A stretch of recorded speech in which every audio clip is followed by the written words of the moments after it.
warahmatullahi wabarakatuh. Perkenalkan, saya Friselia Fardita Resvika dengan NIM E1210054. Di sini saya akan mempresentasikan tentang industri dan perubahan ekonomi wilayah. Teori lokasi klasik. Teori klasik sebagian besar berasal dari Jerman pada abad ke-19, yang merupakan salah satu pilar dari geografi ekonomi dan industri. Teori klasik ini mengasumsikan aktor rasional atau manusia yang ingin memaksimalkan keuntungan ekonomi atau profit dan yang keputusannya tidak dipengaruhi oleh faktor sosial dan budaya. Hasil dari model teori ini tidak realistis jika diterapkan di masa kini karena dianggap mengesampingkan efek transportasi dan biaya tenaga kerja.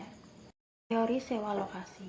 Teori sewa lokasi mengacu pada prinsip-prinsip yang dikemukakan oleh von Thunen pada tahun 1826, yang mengembangkan model penggunaan lahan pertanian yang dapat menunjukkan bahwa jarak dari pasar dapat menjelaskan variasi penggunaan lahan.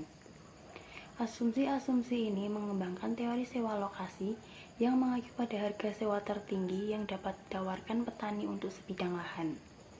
Harga sewa dihitung dari biaya produksi dan transportasi, dikurangi dari total pendapatan dari penjualan tanaman di pasar. Teori lokasi industri klasik. Alfred Weber dikenal sebagai bapak teori industri klasik. Teori ini juga disebut teori lokasi dengan biaya terendah, karena modelnya bertujuan mengidentifikasi lokasi termurah untuk produksi.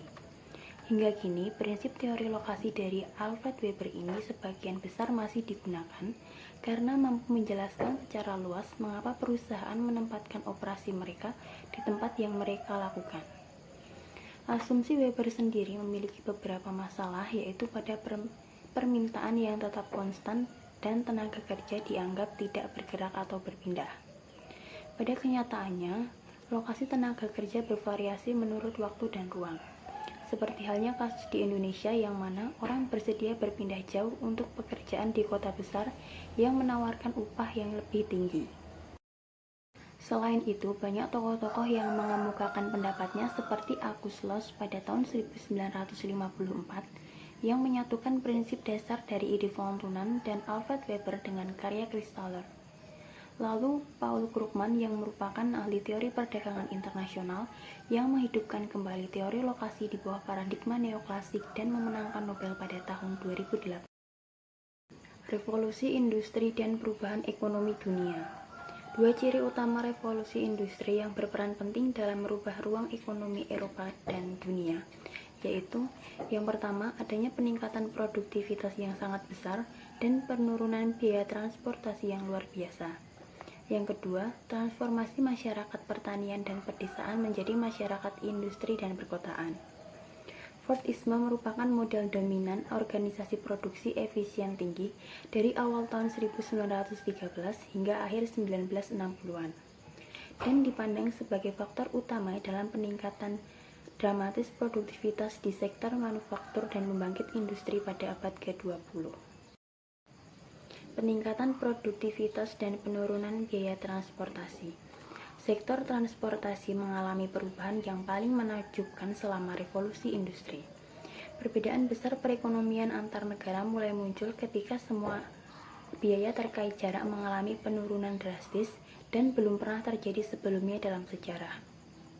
Penurunan biaya transportasi yang spektakuler ini membuat ahli menyimpulkan bahwa transportasi cepat dan murah merupakan salah satu produk utama dari revolusi industri.